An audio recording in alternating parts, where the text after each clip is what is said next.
আপনি কথা বলবেন আমাদের এলাকার মেম্বার আমার আবার কি দরকার ছিল? আমি মাইক বাসা থেকে নিয়ে এসেছি।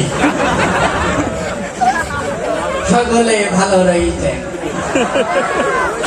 আজকের এই বিশেষ আলোচনা সভায় প্রধান অতিথির আসনকে কলঙ্কিত করেছেন এলাকারই ধৈর্যকুল, যার হাসিতে ঝরে বকুল, যার চরিত্র ডিমের কুসুমের মতন পবিত্র।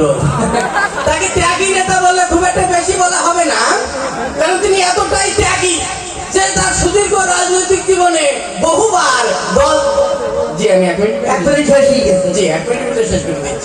বহুবার দল ত্যাগ এবং পদত্যাগ করেছেন। সংসারে গৃহ শান্তি বজায় রাখার জন্য একাধিকবার স্ত্রী ত্যাগ করেছেন। এই মাঝে মসজিদ কমিটির সাথে গন্ডগোল করে তিনি মসজিদ ত্যাগ করেছেন। ছোটবেলায় স্কুলে যেতে স্কুলে বড় মনে হতো না বলে ছোটবেলায় তিনি স্কুল ত্যাগ করেছেন। এইভাবে তিনি দীর্ঘ ক্ষুদ্রতম স্বার্থ এবং বৃহত্তম স্বার্থ ত্যাগ করে আসছেন।